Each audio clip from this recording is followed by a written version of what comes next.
Okay, good afternoon.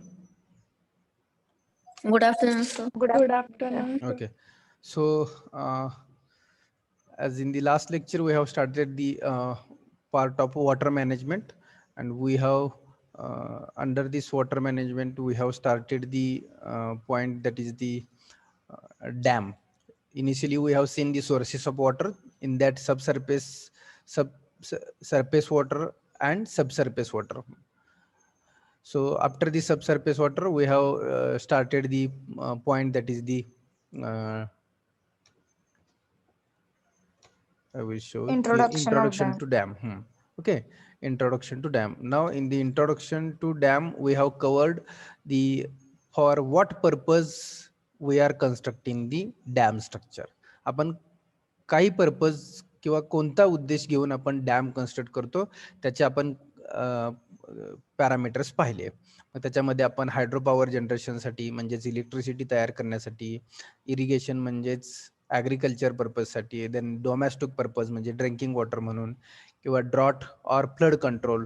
Drought म्हणजे दुष्काळी एखादा भाग असेल तर त्या एरियाला पाणी ड्रिंकिंग वॉटर असेल किंवा अदर पर्पजसाठी लागणारं वॉटर असेल ते पोहोचवण्यासाठी, किंवा नेव्हिगेशनल फॅसिलिटीज, अशा बऱ्याचशा parameters we are considering for the construction of the dam. Okay, that we have covered. So now classifications of dam. कोणकोणत्या टाईपचे डॅम्स स्ट्रक्चर असतात, म्हणजे डॅम आपण जो कन्स्ट्रक्ट करतो त्याच्यामध्ये कोणकोणत्या टाईपचे डॅम्स अवेलेबल आहेत किंवा ते कसे क्लासिफाय केले जातात, on which parameter they have classified. So if you see here, this is the dam. So dam is classified initially in the two groups. First is the rigid dam and second one is the non-rigid dam. So what is rigid dam? So rigid dam are the gravity dam. Gravity म्हणजेच concrete, जे dam concrete मटेरियलनी तयार झालेले असतात त्याला आपण काय म्हणतो, gravity dam असं म्हणतो. The rigid dam. रिजिडचं मिनिंग काय आपण पाहिलं होतं. What is rigid? It means it is not flexible or not. एकदा तयार केलं की ते कसं होतं, हार्ड असं मटेरियल बनून राहतं. Rigid means it is not a flexible, permanent असं ते स्ट्रक्चर राहतं. So that is the rigid. So under the rigid type the first one is the gravity dam. Gravity म्हणजेच कॉन्क्रीट मटेरियल यूज करून तयार केलेले dam असतात त्याला आपण काय म्हणतोय, ग्रॅव्हिटी डॅम म्हणतोय. Second is a arch dam. So arch dam is a classification of rigid dam, but the shape given to dam is the arch, like this. Arch सर्वांना माहित आहे, एक कर्वेचर पार्ट म्हणजे काय असतो, आर्च असतो. Then steel rigid dam. Steel material use करून, मग आय सेक्शन, चॅनल सेक्शन, जे काय सेक्शन्स अवेलेबल आहेत मार्केटमध्ये त्या सेक्शन, स्टीलचे सेक्शन्स यूज करून जर डॅम कन्स्ट्रक्ट केला असेल तर त्याला आपण स्टील डॅम म्हणतो. And last one is the timber.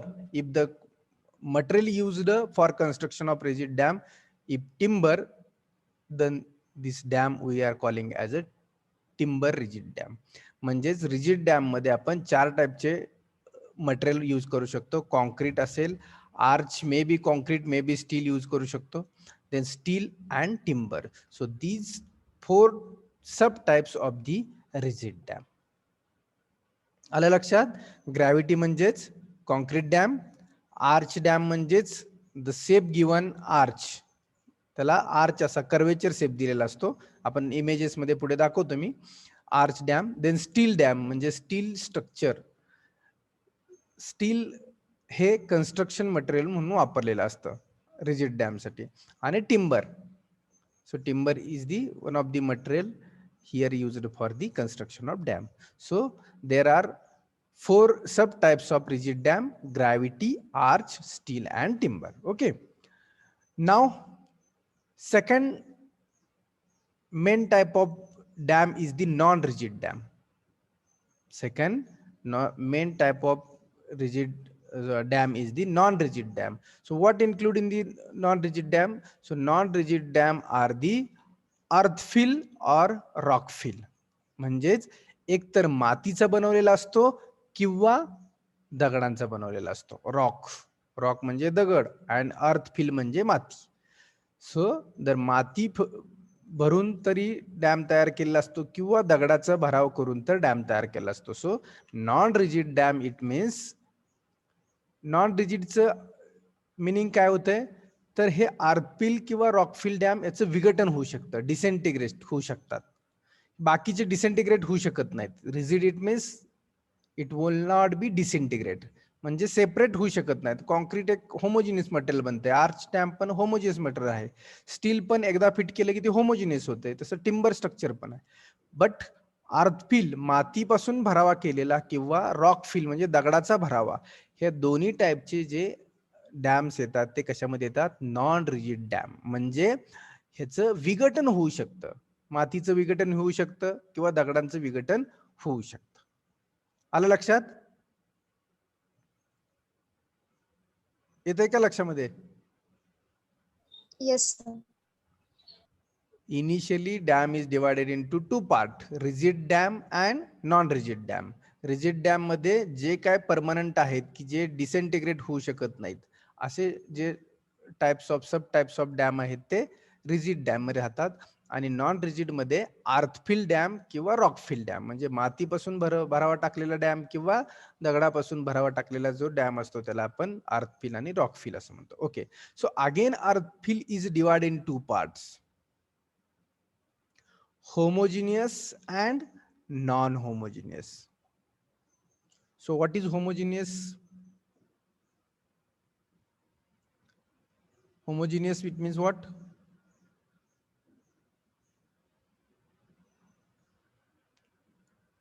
काय मराठीत अर्थ काय homogeneous? Similar kinds. Similar kinds. अजून दुसरं कोण सांगेल?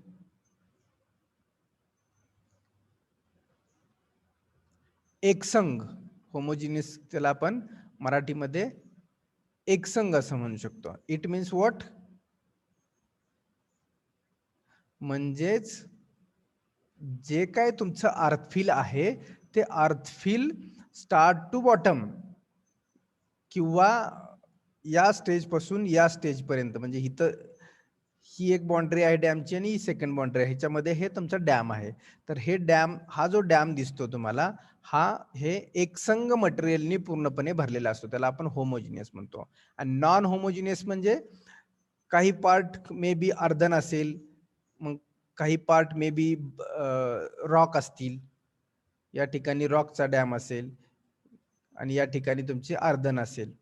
तर असं होमोजिनियस आणि नॉन होमोजिनियस. होमोजिनियस म्हणजे एकसंग, एकाच वेळी पूर्ण सगळी माती भरून जर आपण त्याचं कॉम्पॅक्शन केलं तर तो होमोजिनियस होतो. किंवा नॉन होमोजिनियस मध्ये काही पार्ट तुमचा मातीचा आहे, काही पार्ट हा रॉकचा आहे, अशा पद्धतीने. किंवा काही पार्ट हा कॉन्क्रीटचा आहे, मधला पार्ट.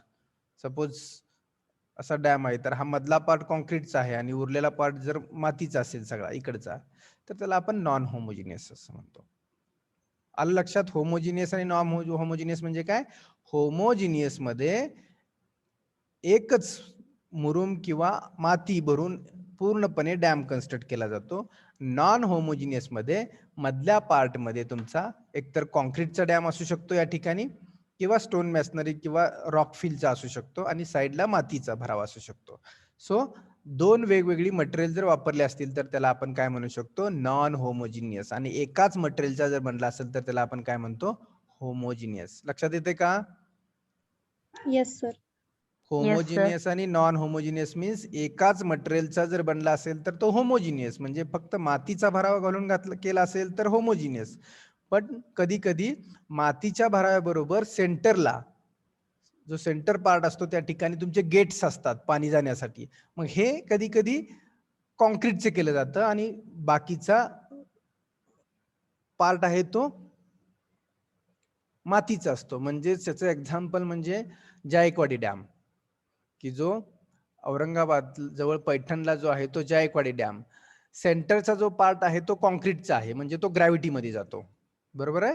सेंटरचा जो पार्ट आहे डॅमचा तो तो कशामध्ये जातो तर ग्रॅव्हिटीमध्ये, म्हणजे ती गेट जे प्रोव्हाइड केलेत सेंटरला पाणी जाण्यासाठी ते गेट्स आहेत ते कॉन्क्रीटचे आहेत. आणि जो बाकीचा पूर्ण भरावा आहे तो सगळा भरावा आहे तो कशाचा आहे, मातीचा आहे. It means non homogeneous. एकापेक्षा जास्त मटेरियल वापरले की तो नॉन होमोजिनियस झाला, आणि होमोजिनियस म्हणजे एकच मटेरियल जर यूज केले असेल तर तो होमोजिनियस होतो. Are you getting? Yes, sir. Okay, so now please brief about this dam. Okay, classifications of dam. काय काय पाहिले आपण classifications of dam? मेन 2 टाइपचे डॅम अवेलेबल असतात. There are 2 types of dam. हा, कोणकोणते? Rigid dam Rigid and dam non-rigid and dam. Not rigid dam. again rigid dam is again subdivided into Four types. Gravity, arch, 4 type. and Gravity, timber. arch, steel and Steel, timber. timber. Then non-rigid dam. 2 types. Again 2 types. Earth Earth fill dam fill and rock. and rock rock. fill dam. So earth fill dam again divided into 2 types. Two types. Homogeneous and Yes, and non-homogeneous. non-homogeneous. So non-homogeneous it means constructed by only one material, that is Homogeneous. हा, homogeneous म्हणजेच मातीचा बनलेला असतो तो. आणि second आहे non homogeneous, it means more than 2 material. म्हणजे सेंटरचा पार्ट हा तुमचा ग्रॅव्हिटी असू शकतो कॉन्क्रीटचा, आणि जो साइडचा बाकीचा पार्ट आहे तो तुमचा मातीचा असू शकतो. So in this way we can classify the dam. Got it everyone? Yes, sir. Okay, so how the dam structure looks? So in this way the dam is constructed. Upstream side, downstream side, hill, toe, galleries, sluiceway, spillway, crest, normal water level, maximum water level, freeboard. So this is the structure of dam. How dam looks? बघा, this is the vertical wall. काय दिसते ही? त्याच्या अगोदर Vertical wall. Vertical wall. त्याच्या अगोदर 2 word important आहेत, upstream and downstream. What is meaning of upstream?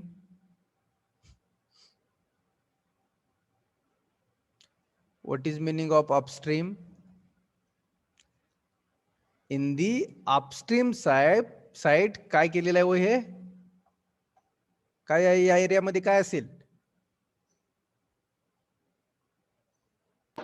Water. हा, या एरियामध्ये वॉटर स्टोअर केलेलं आहे तुमचं. This is the height. ही जी वर्टिकल दिसते ही तुमची हाईट आहे डॅमची. This is the height. So for this height your water is stored.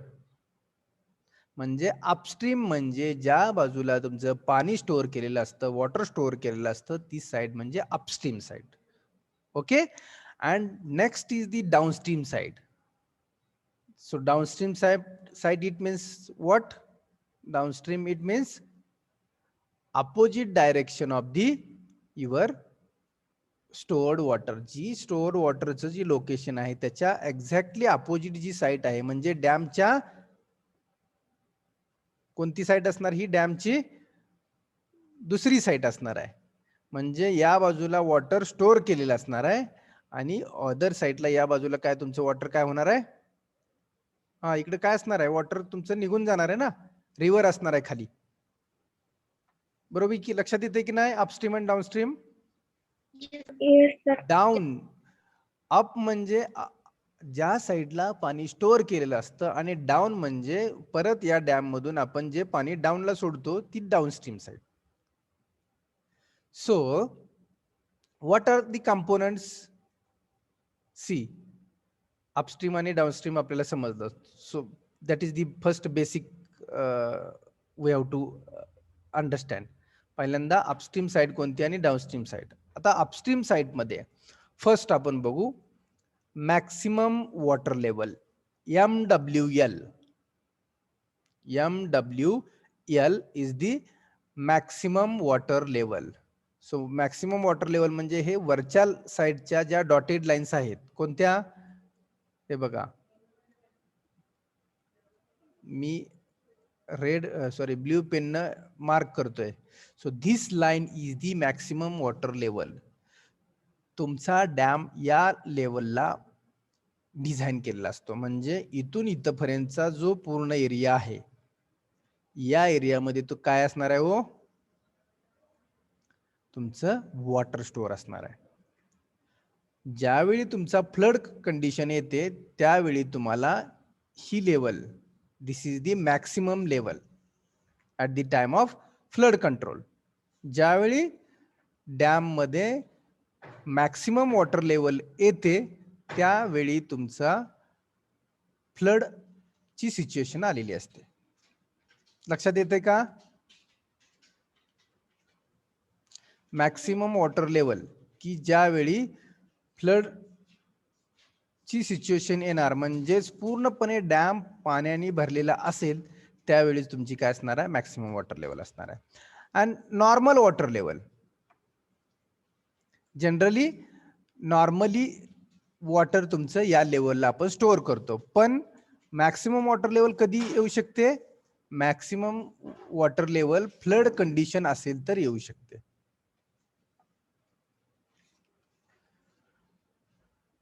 Just minute. Okay, so one by one आपण चाललोय. मॅक्सिमम वॉटर लेवल कधी येऊ शकते की ज्यावेळी पूर्णपणे डॅम भरला असेल आणि फ्लडची सिच्युएशन येऊ शकते. अशा केसमध्ये या लेवलला पाणी जाऊ शकतं.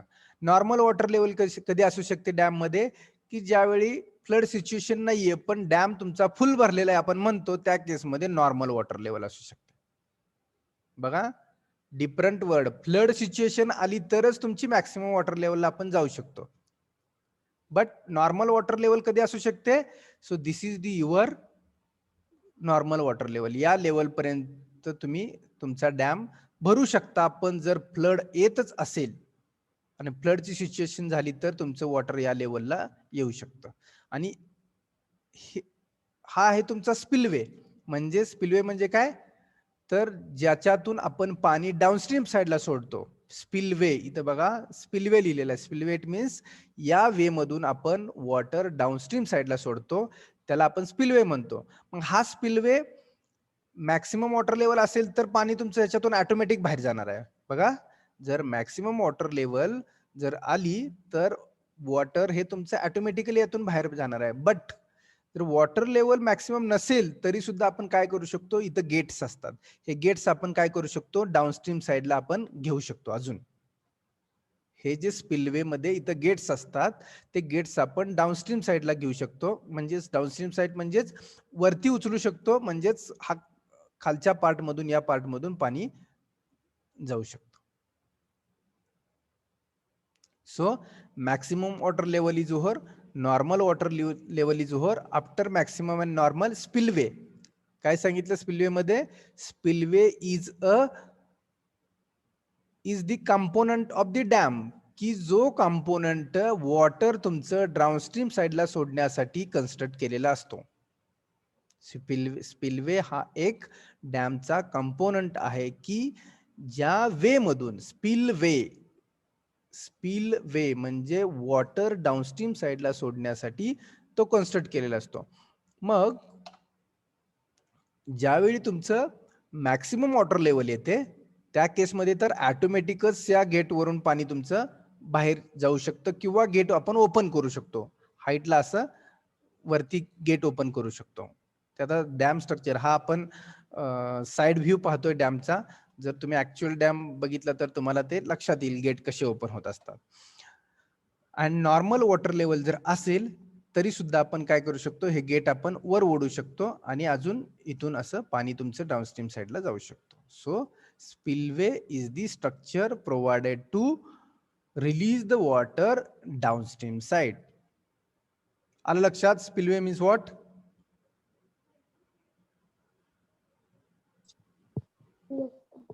येते का लक्षात? स्पिलवे हा एक वे आहे की जर तुमचा डॅम ओव्हरफ्लो होत असेल तर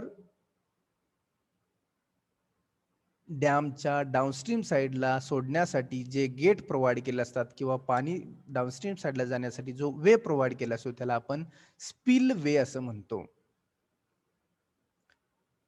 आणि ते इनसाइड डॅम म्हणजे डॅमच्या बॉडीमध्ये असतात. ही डॅमची बॉडी आहे, एवढ्या विडथला कॉन्क्रीट केलेलं आहे तुम्ही, तर या बॉडीमध्ये ते स्पिलवे असतात. मग ते लेंथला जर अशी लेंथ असेल डॅमची तर सेंटरच्या पोर्शन मध्ये अशा पद्धतीनं तुमचे ते गेट्स असतात एवढ्या विडथला आणि याच्यातून मग तुमचं पाणी डाऊनस्ट्रीम साईडला येत असतं. आलं लक्षात? So this is the spillway. नाव crest. Crest is the topmost part of the dam. डॅमचा सगळ्यात टॉपमोस्ट जो पार्ट आहे तो टॉपमोस्ट पार्ट म्हणजेच काय आहे तर तुमचा, त्याला आपण क्रिस्ट असं म्हणतो. म्हणजेच डॅम वरून जर आपण ये-जा केली, आता डॅम वरती ये-जा करण्यासाठी जवळपास 2 व्हेइकल्स पास होतील एवढी जागा असते, कारण का विड्थच तेवढी डॅमची असते. ही जी दिसते ती विड्थ आहे, ही विड्थ आहे आणि टॉपमोस्ट पार्ट आहे त्याला आपण क्रिस्ट असं म्हणतो. Okay, so crest is over, spillway is over, maximum water level is over, normal water level is over. नाव फ्री बोर्ड. फ्री बोर्ड म्हणजेच this is the normal water level. Normal water लेवलच्या वरती जो part डॅमचा शिल्लक असतो, जो area की जी height, त्याला आपण फ्री बोर्ड म्हणतो. ऍक्च्युली आपण काय करतो तर डॅम कन्स्ट्रक्ट करताना नॉर्मल वॉटर लेवलचं थिंकिंगनच आपण वॉटर स्टोरेज लेवल फायनल केलेली असते. बट समटाइम फ्लड सिच्युएशन आली तर आपण ही मॅक्सिमम वॉटर लेवल कन्सिडर करतो. मग हे जे डिस्टन्स आहे गेटचा टॉप, जो गेट आहे स्पिलवेचा त्याचा टॉप आणि नॉर्मल वॉटर लेवल याच्यामधली जी हाईट आहे, या हाईटला आपण फ्री बोर्ड असं म्हणतो. म्हणजे या एरियामध्ये वॉटर कधी असू शकतं, कोण सांगेन? Flood condition. करेक्ट. फक्त फ्लड कंडिशन असेल तरच या एरियामध्ये तुमचं वॉटर अवेलेबल असतं. Otherwise generally this is the highest level of your water. Normal water level ही तुमची हायेस्ट वॉटर लेवल असते. बट फ्लड कंडिशन आली तरच ओव्हरफ्लो होतं, त्या केसमध्ये हे पूर्ण गेट उघडले जातात आणि या एरियातून पाणी तुमचं डाऊनस्ट्रीम साईडला जात असतं. So pre board is the distance between top of the spillway and normal water level. या दोन्हीतलं जे डिस्टन्स आहे त्याला आपण फ्री बोर्ड असं म्हणतो. Then galleries. आता हे डिटेल मध्ये अजून पुढे आहे, त्याचं मिनिंग काय आपण पुढे पाहणार आहे, फक्त आता स्ट्रक्चर बघतो. गॅलरीज ह्या डॅमच्या इनसाइड मध्ये म्हणजे डॅमच्या पोटामध्ये ह्या असे स्ट्रक्चर हे दिसतंय अशा पद्धतीचं स्ट्रक्चर असतं की इन्स्पेक्शन पर्पज साठी. म्हणजे डॅम मध्ये आतमध्ये लिकेजेस कुठे आहेत, काय प्रॉब्लेम आहेत का, किंवा मेजर क्रॅक्स वगैरे गेलेत का, किंवा अजून बऱ्याचशा गोष्टीचं इन्स्पेक्शन करण्यासाठी गॅलरीज प्रोव्हाइड केल्या असतात. म्हणजे गॅलरीज म्हणजे थोडक्यात गुहा आपण म्हणतो एक, डॅमच्या बॉडीमध्ये इनसाइड, डॅमच्या बॉडीमध्ये इनसाइड या गॅलरीज प्रोव्हाइड केल्या असतात की ज्याच्यामध्ये इन्स्पेक्शन पर्पज साठी आपण जाऊ शकतो की काही आतमध्ये प्रॉब्लेम्स आहेत का चेक करण्यासाठी बॉडीमध्ये. Okay, so these are the galleries. Then sluice way. Sluice, sluice way म्हणजे काय, जर या एरियामध्ये जर तुमची स्लज वगैरे गाळ वगैरे साचून राहिला तर तो आपण या वेने काय करू शकतो, तो डाऊनस्ट्रीम साईडला काढू शकतो. जर मेजर तुमचा गाळ साचून राहायला लागला डॅम मध्ये तर आपण हा काय करू शकतो, या स्लुईस वेनं, स्लुईस आपण याच्यामध्ये पाहिलं वॉटर ट्रीटमेंट किंवा इफ्लुएंट ट्रीटमेंट, स्लुईस किंवा स्लज म्हणत होतो आपण, sluice or sludge. Sluice it means what, the sluice way is provided to remove the sludge at downstream, sorry at bottom. बॉटमला जी स्लज साचून राहणार आहे किंवा इथं गाळ साचून राहणार आहे, तो आपण स्लुईस वेनी काय करू शकतो, रिमूव्ह करू शकतो. And last two parts, heel and toe. So heel is the upstream edge of the dam which is contact with the ground. बघा, ही अपस्ट्रीम एज आहे डॅमची की जी ग्राउंडच्या कॉन्टॅक्टमध्ये आहे, आणि टो म्हणजेच डाउनस्ट्रीम एज आहे की जी ग्राउंडच्या कॉन्टॅक्टमध्ये येते. आली सर्वांच्या लक्षात ग्राउंडचे, सॉरी डॅमचे कंपोनेंट्स?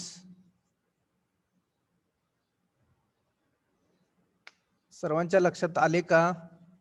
Yes sir. एक म्हणजे अपस्ट्रीम साइड आहे, दुसरी म्हणजे काय, डाउनस्ट्रीम साइड आहे. डाउनस्ट्रीम. अपस्ट्रीम साइड मध्ये मॅक्झिमम वॉटर लेवल आहे, नॉर्मल वॉटर लेवल आहे, बरोबर आहे? Yes, sir.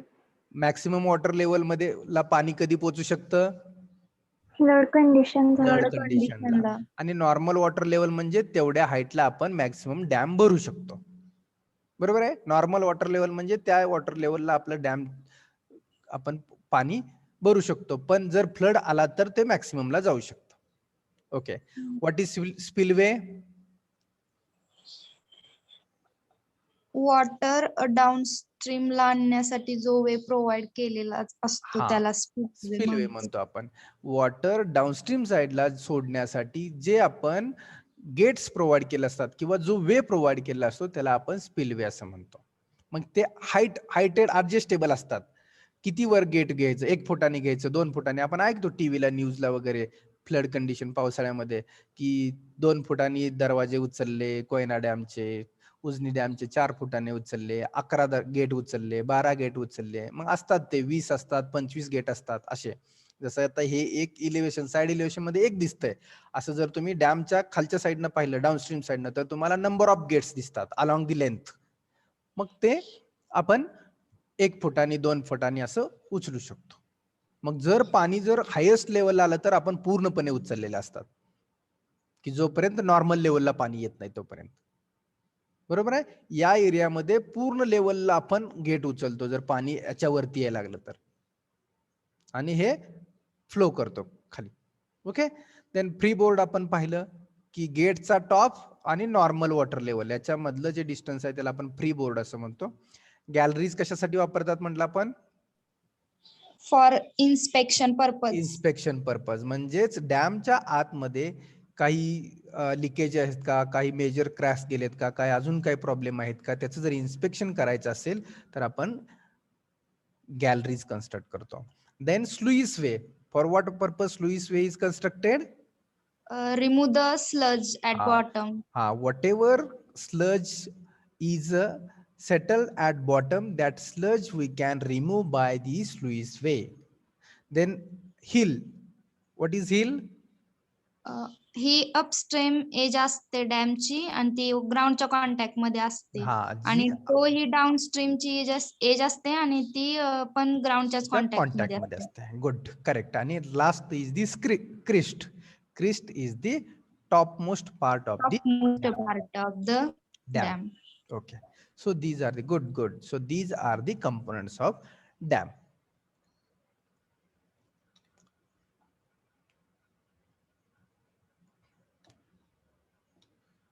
Okay, here again they have given hill. What is hill? As we have discussed, contact with the Ground on the upstream upstream side. Then toe, contact on the downstream side. Downstream साइडचा डॅमची जी edge आहे की जे ग्राउंडच्या contact मध्ये असते. Then अबॅटमेंट, हा पार्ट आपण डिस्कस केला नाही. अबॅटमेंट मीन्स व्हॉट? आता तो तुम्हाला साइड इलेव्हेशन मध्ये दिसत नव्हता. मागच्या केस जो स्केच पाहिला आपण त्याच्यामध्ये तो दिसत नाही. So abutment is side of the valley on which the structure of dam rest. म्हणजेच if this is the your river, बरोबर आहे. बघा आता मी स्केच काढतोय आणि हा जर तुमचा डॅमचं स्ट्रक्चर असेल तर या ठिकाणी एजला जे काही स्ट्रक्चर कन्स्ट्रक्ट केलेलं असतं, साइड ऑफ दी व्हॅली, तुमच्या ही टोटल व्हॅली आहे, बरोबर आहे का. हा जो टोटल विड्थ आहे याला आपण काय म्हणणार, व्हॅली म्हणणार.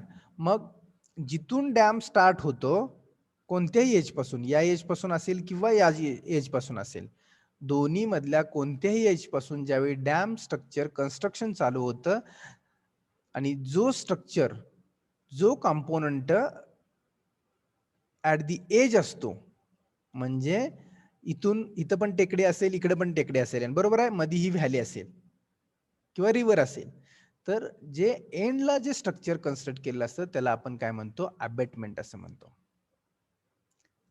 Structure of the dam rest. बघा, डॅम हा तुमचा या दोन एंडवरती रेस्ट असतो. आलं लक्षात. तर या Yes. एंड पार्टला काय म्हणतो आपण, अबेटमेंट म्हणतो. आता दुसरं एक्झाम्पल देतो. ब्रिज पाहिलाय आपण सर्वांनी, एखाद्या रिव्हरवरचा ब्रिज आपण सर्वांनी पाहिलेला आहे. ओके. Yes sir. आता पाहिला असेल तर आता जा त्या ब्रिज वरती. आता लगेच उठून जाऊ नका, इमॅजिन करा. ओके, इमॅजिन करा की तुम्ही आता ब्रिज वरती आहात किंवा ब्रिजच्या बाजूला उभे आहात. तर ब्रिजचे दोन्ही एंड पाहायचे. एक मॅसिव्ह असं स्ट्रक्चर असतं बघा, आणि इंटरनल पियर्स तेही पहा, इमॅजिन करा. ते राउंडेड शेपचे किंवा रेक्टँग्युलर शेपचे इंटरनल पियर असतात. आणि एंडला आपण डायरेक्ट ज्यावेळी ब्रिजवर एंट्री करतो त्यावेळी एंडच्या बाजूला एक कॉन्क्रीटचा असा मोठा असा एक मॅसिव्ह असं स्ट्रक्चर उभं असतं, त्याला आपण अबेटमेंट म्हणतो. जर इमॅजिन केलं तर लक्षात येईल तुमच्या, पाहिलं असेल तर. ओके, सो दॅट इज दी, म्हणजे एंडचे दोन कंपोनंट, त्याला अबेटमेंट म्हणतो. That's it. Okay, so now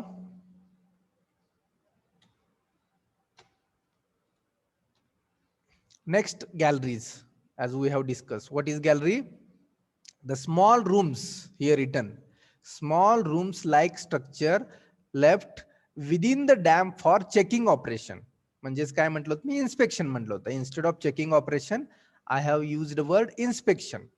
म्हणजे डॅम मध्ये जे ऑपरेशन चालू असतात ते इनसाइडनी जर तुम्हाला पाहायचे असतील तर तुम्ही काही रूम्स प्रोव्हाइड करतो आपण.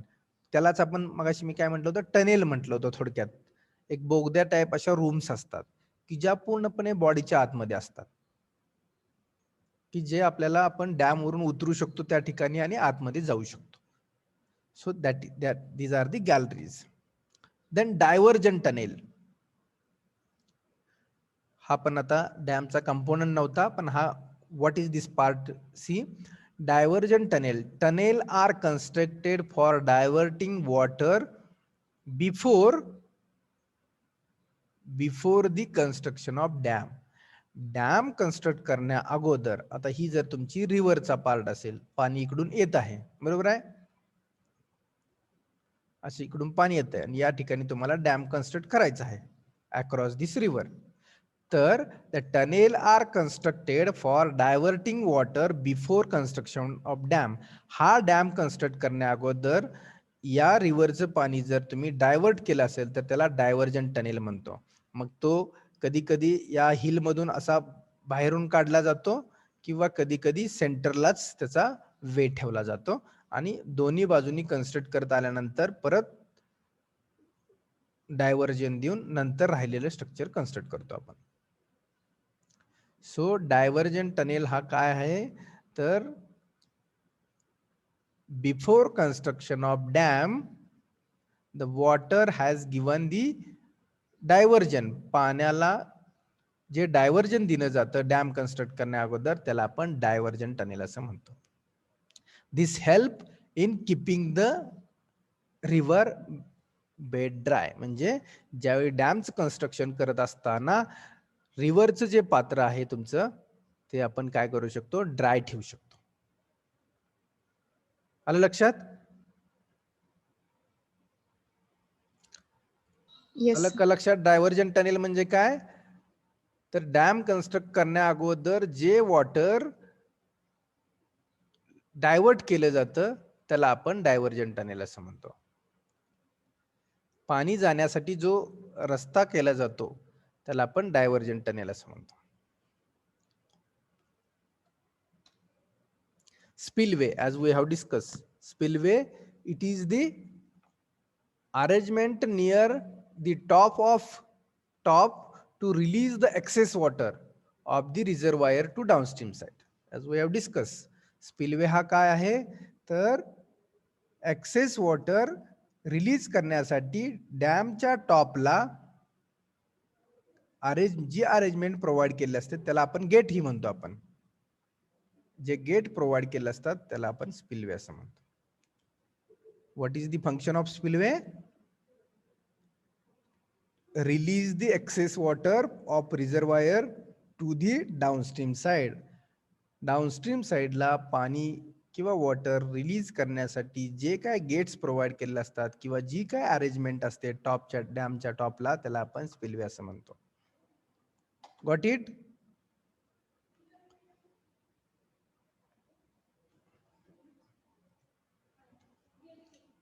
Sluice way.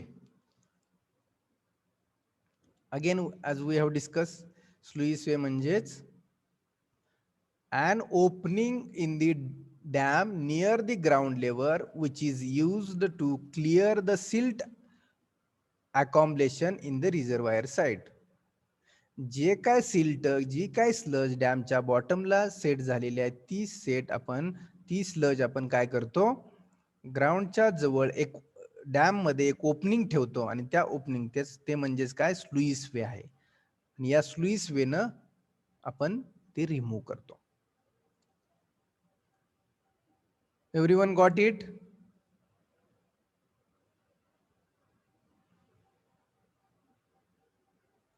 समजलं का?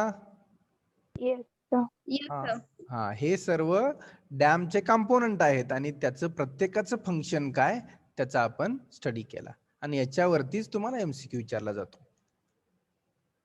अबेटमेंटचं मिनिंग काय, गॅलरीज म्हणजेच काय, चेकिंग ऑपरेशन, मग तो वर्ड पाहिजे तिथं, त्यावेळी तुमचं ते एमसीक्यूचं आन्सर करेक्ट असेल.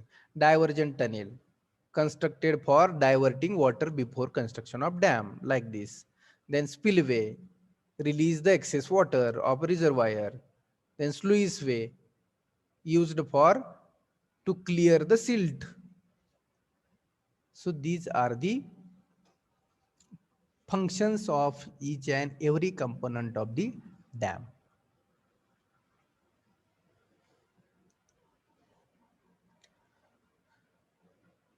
Okay, so now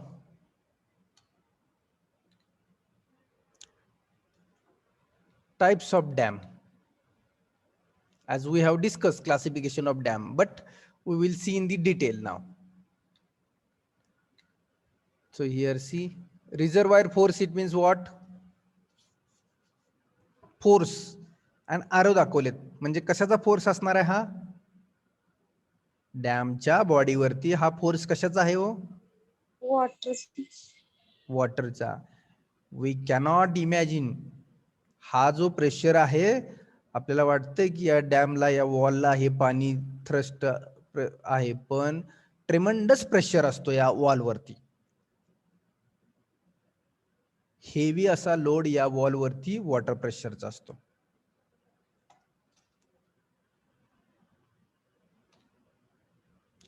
आणि हे ॲरो काय इंडिकेट करतात? डाउनवर्ड ॲरो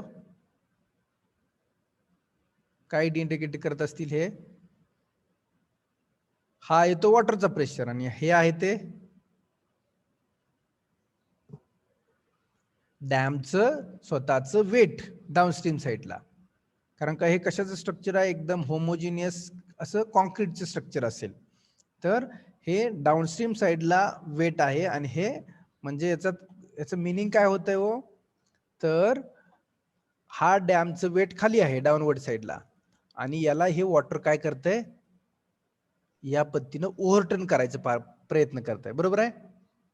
डॅमचं स्वतःचं वेट आणि हे वॉटर आहे ते काय करतंय, ओव्हरटर्न करायचा प्रयत्न करतंय अशा पद्धतीनं. ओव्हरटर्न म्हणजेच हे ओव्हरटर्न व्हायला हे वेट काय करतंय, अवॉइड करतं. डाऊनस्ट्रीम साईडचं जे डॅमचं स्वतःचं जे कॉन्क्रीटचं वेट आहे हे ओव्हरटर्न व्हायला अवॉइड करतं. Then okay, so this is the first type of dam is the gravity dam. Rigid मधला पहिला टाइप डॅमचा टाइप आहे तो gravity dam. So what is gravity dam? So these dams are heavy and massive wall-like structure of concrete in which the whole weight act vertically downward.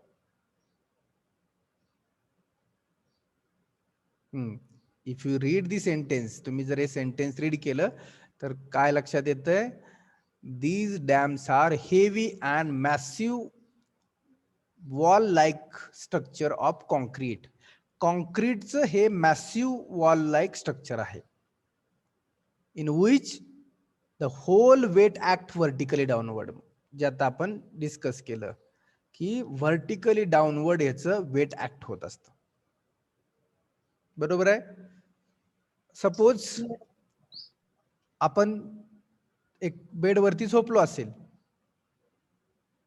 एक example, बेडवरती जर झोपलो असेल आपण तर आपलं वेट कसं ऍक्ट होतो, व्हर्टिकली डाऊनवर्ड. Vertically downward. आणि झोपेत असेल तर मग काय, ते पूर्ण डेड होऊन जातं वेट. जागा असतो आपण, नाहीतर गेलो असं समजू नका, पण झोपेत असल्यामुळं पूर्णपणे ते डेड वेट असतं. त्या पद्धतीनं कॉन्क्रीट हे निर्जीव पार्ट आहे, म्हणजे त्याचं हे डेड वेट तयार होतं आणि ते ऍक्ट कसं होतंय, व्हर्टिकली डाऊनवर्ड. आणि ते या वॉटर प्रेशरला काय करतंय, अपोज करतंय, ओव्हरटर्न ओव्हरटर्न न होऊ द्यायला. हा डॅम आहे तो. मग ही जी वॉल अशी आहे ती व्हर्टिकल का नाहीये, ही अशी व्हर्टिकल का नाहीये, अशी इन्क्लाइंड का आहे, तर या बॉडीचा जो रिझल्टंट फोर्स आहे, आता तुम्ही इंजिनिअरिंग मेकॅनिक्स थोडंसं शिकला ना, रिझल्टंट फोर्स हा इथं व्हर्टिकली डाऊनवर्ड ऍक्ट होतो. पण ही जी बॉडी आहे तो या वॉटर प्रेशरमुळं तो या भागामध्ये शिफ्ट होतो, इकडच्या भागामध्ये. हा जो ट्रायंगल दिसतोय ना, या ट्रायंगलच्या एरियामध्ये तो रिझल्टंट फोर्स ऍक्ट होत असतो. आता ह्याचं डिझाईन करताना थर्ड इयर सिव्हिल इंजिनिअरिंग मध्ये तुम्हाला हा रिझल्टंट फोर्स कसा काढायचा, तो किती डिस्टन्स वरती ऍक्ट होतो सेंटर पासून, हे सगळे डिस्टन्सेस तुम्हाला कॅल्क्युलेट करायचे आहेत थर्ड इयर सिव्हिल इंजिनिअरिंग मध्ये. मग हा रिझल्टंट फोर्स, मग वॉटरचा प्रेशर किती आहे त्याच्यावरून रिझल्टंट फोर्सचं डिस्टन्स आपण कॅल्क्युलेट करतो. वॉटरचा प्रेशर किती आहे, आता तो वॉटरचा प्रेशर पण आपल्याला कॅल्क्युलेट करता येतो. हाईट किती आहे वॉटरची, त्याच्यावरून वॉटरची डेन्सिटी किती आहे, याच्यावरून आपण वॉटरचा प्रेशर कॅल्क्युलेट करू शकतो. आणि तो प्रेशर खालून h/3 ट्रायंगलच्या h/3 आणि वरून 2h/3 वरती ऍक्ट होतो. आता हे सगळं डिटेल जे आहे ते h/3 2h/3 हे डिस्टन्स किती, हे डिस्टन्स किती, हे डिस्टन्स किती, हे सगळ्याचं कॅल्क्युलेशन जे आहे ते तुम्हाला थर्ड इयर मध्ये डिटेल मध्ये आहे. सध्या फक्त वेट, डॅमचं जे वेट आहे ते डाऊनवर्ड साईडला आहे आणि ही जी एज प्रोव्हाइड केलेली आहे, ह्या एजचं मिनिंग काय, तर हा जो हॉरिझॉन्टल वॉटर प्रेशर आहे त्या वॉटर प्रेशरमुळं जो सेंटर सीजी आहे जो डॅमचा, तो काय होतो, या ट्रायंगल एरियामध्ये शिफ्ट होतो. म्हणून हा डॅम अशा टाइप मध्ये कन्स्ट्रक्ट केलेला असतो. हा जो एरिया आहे, हा जो ट्रायंग्युलर एरिया आहे, तोच सपोर्ट करत असतो कशाला, ओव्हरटर्न न होऊ देण्यासाठी. बघा खूप इम्पॉर्टंट सांगतोय मी, हा जो ट्रायंग्युलर पार्ट दिसतोय, हा ट्रायंग्युलर पार्ट जो कन्स्ट्रक्ट केलेला आहे, हा काय करत असतो, तर या वॉटर प्रेशरला ओव्हरटर्न म्हणजे या स्वतःला ओव्हरटर्न न होऊ देण्यासाठी हा एरिया सपोर्ट करत असतो. बघा एक एक्झाम्पल आणखी देतो. आपण स्वतः जर उभा असेल 2 पायावरती आणि जवळ एकमेकाच्या पाय असतील आणि एकदम आपल्याला ढकलून दिलं तर काय होतं, आपण पडू शकतो ना. बट एक पाय समोरच्या बाजूला आहे आणि एक पाय पाठीमाग आहे आपला, तर काय करू शकतो आपण, समोरून जर कुणी जर आपल्याला धक्का दिला तर इझिली पाठीमागच्या करू पायावरून शकतो. पाठीमागचा पाय आपण काय करू शकतो, पुढच्या पायाला सपोर्ट देऊ शकतो किंवा आपण इझिली पडू शकत नाही. Same force application is here. इकडच्या येणाऱ्या वॉटर प्रेशरला हा जो ट्रायंग्युलर पार्ट आहे, म्हणजेच आपण एक पाय पाठीमाग घेतलाय, याचं मिनिंग काय होतंय बघा, एक पाय आपण पाठीमाग घेऊन उभा आहे, ओव्हरटर्न होऊ दिलं जात नाही. आलं लक्षात? So we are talking about the gravity dam. Yes, sir. So here we are talking about the gravity dam. So gravity dam is the heavy and massive structure of concrete की जे त्याचं वेट वर्टिकली डाउनवर्ड ऍक्ट होतं. Okay. As the entire load is transmitted on small area of foundation. आणि हा जो area आहे तो फाउंडेशनचा area, बरोबर आहे का? बघा मी डार्क एरिया जो केला, हा sir. This is the foundation area. आणि या फाउंडेशन एरियावरती हे सगळं वेट तुमचं डॅमचं काय आहे, वर्टिकली ऍक्ट झालेलं आहे. Such dam are constructed where rock are a competent and stable. So या ठिकाणी फाउंडेशन, हा जो सर्कल मी काढतोय या ठिकाणी फाउंडेशन आहे, या ठिकाणी हार्ड रॉकच अवेलेबल पाहिजे. कशासाठी? तर वरून येणारा जो डॅमचं जे सेल्फ वेट आहे, डॅमचं जे वेट आहे त्याच्यासाठी इथं हार्ड रॉकच अवेलेबल पाहिजे. आणि जनरली अवेलेबल असतो, कारण का डॅम हा अशा एरियामध्ये कन्स्ट्रक्ट केलेला असतो की जिथं जनरली हिलच असते, अशी व्हॅली असते आणि या टेकडी असते. मग या टेकडीच्या एरियामध्ये इथं हे तुमचा डॅम कन्स्ट्रक्ट केलेला असतो. So the entire load is transmitted on the small foundation. या फाउंडेशन वरती लोड ट्रान्सफर होतो. Such dams are constructed where rock are competent and stable. So this is the gravity dam. आलं लक्षात? Gravity dam म्हणजे काय? तो कॉन्क्रीटचा dam आहे आणि कॉन्क्रीटचं असं मॅसिव्ह असं वॉल, म्हणजे एक भिंत अशी मोठी कॉन्क्रीटची असते की ज्याचं वेट वर्टिकली डाउनवर्ड असतं. Got it? Yes sir.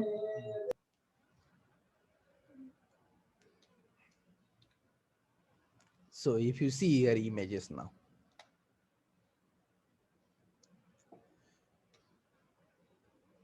so this is the India's and Asia's #1 topmost dam in height. इंडियाचा आणि आशिया खंडातला सगळ्यात टॉपमोस्ट डॅम आहे की ज्याचं नाव आहे भाकरा डॅम. कुठे आहे भाकरा डॅम? कुणाला माहित आहे? Karnataka sir. No no no. Bhakra dam India मधला, आशिया खंडातला टॉपमोस्ट आहे हाईटला आणि जगामध्ये 2 नंबरला आहे. हिमाचल प्रदेश. करेक्ट. हिमाचल प्रदेशमध्ये हा भाकरा डॅम आहे की जो इंडिया मधला सगळ्यात हायेस्ट उंचीचा आणि जगामध्ये 2 नंबर उंचीचा हा भाकरा डॅम आहे. Here written Bhakra dam is the highest. Sutlej river वर आहे का? Correct. Good good good. Sutlej river वरती आहे तो. तर कर्नाटक मधला कुठला आहे मग? नागार्जुन सागर. कर्नाटक मधला नागार्जुन सागर आहे, पण तो 5 नंबरला आहे. त्याच्या अगोदर अजून 2 डॅम आहेत. हा 1 नंबरचा आहे, मध्ये 2-3 डॅम आहे. एक मध्य प्रदेश मध्ये आहे, आणखीच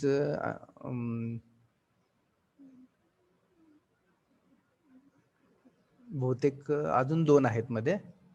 बहुतेक भोपाळ मध्ये एक, सॉरी मध्य प्रदेश मध्ये एक आहे आणि मे बी मला वाटतंय उत्तराखंड मध्ये एक आहे. असे 2-3 डॅम मध्ये आहेत आणि 4 ते 5 नंबरला नागार्जुन सागर आहे तुमचा.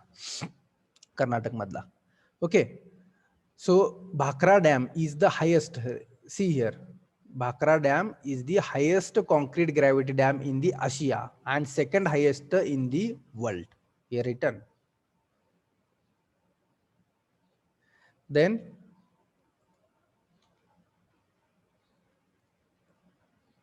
concrete म्हणजे हे gravity म्हणजे concrete चे डॅम आहेत. So Bhakra Dam is the across river Satluj. Okay, in the Himachal Pradesh. आपण आता कोणीतरी आपल्याला उत्तर दिलं होतं की हा हिमाचल प्रदेश मध्ये सतलज नदीवरती आहे. The construction of this project was started in the year 1948. 1948. After the 1948 म्हणजे आपण कुठं होतो? स्वातंत्र्यात होतो ना? Yes sir. हा. सो 1948 ला हा स्टार्ट केला, ज्यावेळी आपल्याला फ्रीडम मिळालं, स्वातंत्र्य मिळालं, त्यावेळी आपण हा चालू केला. And was completed in 1963. इतकी वर्ष तो कन्स्ट्रक्ट करायला वेळ गेला होता. Then it is 740 feet height above the deepest foundation as straight concrete dam. 740 feet high above the deepest foundation, म्हणजे फाउंडेशन पासून 740 फूट उंचीवरती आहे. As straight concrete dam being more than 3 times the dam is a Qutub Minar. काय म्हटले? What is the meaning of sentence? Qutub मिनारच्या उंचीपेक्षा 3 पटीने जास्त मोठा हा, आहे. जास्त उंची आहे त्याची. फाउंडेशनच्या वरती तो 740 फूट आहे म्हटलंय, deepest foundation. Length at top 518.16 metre, 1700 feet, 1700 foot एवढी काय त्याची लेंथ आहे. विड्थ ॲट बेस 190 मीटर, म्हणजे 625 फूट आहे. And the top is 9.14 metre, म्हणजे 30 फीट. म्हणजेच क्रिस्ट जी आपण टॉप बघितला, क्रिस्ट, सो क्रिस्टचं जे काय डिस्टन्स, हॉरिझॉन्टल डिस्टन्स होते 9.14 मीटर आहे. विड्थ ॲट बेस म्हणजे जो आपण ही व्हर्टिकल लाईन आणि इकडची लाईन, ही जी विड्थ आहे बेसची, दॅट इज दी 190, म्हणजे 200 मीटर इतकी आहे. लेंथ ॲट टॉप 518 मीटर, म्हणजे क्रिस्ट फक्त तेवढी आहे, बाकी त्याच्या खाली जिथून आता पाठीमागे जावं लागेल आपल्याला. 518 मीटर कुठून आहे? जिथं नॉर्मल वॉटर लेवल असते तिथपर्यंत 518 मीटर आहे. आणि फक्त रोड जो आहे वरचा क्रिस्टचा साईड 9.14 आहे. The Bhakra dam is the highest concrete gravity dam in Asia and second highest in the world. Got it? Yes sir. So this is about this gravity dam. We have discussed about the gravity dam आणि त्याच्यामध्ये आपण Bhakra डॅमचं example घेतलं. असे अजून बरेचसे इंडियामध्ये मोठे dams आहेत की जे ग्रॅव्हिटी म्हणजेच कॉन्क्रीटचे आहेत. Concrete, here gravity it means concrete material is used. Okay, so today we will stop here and remaining part we will see in the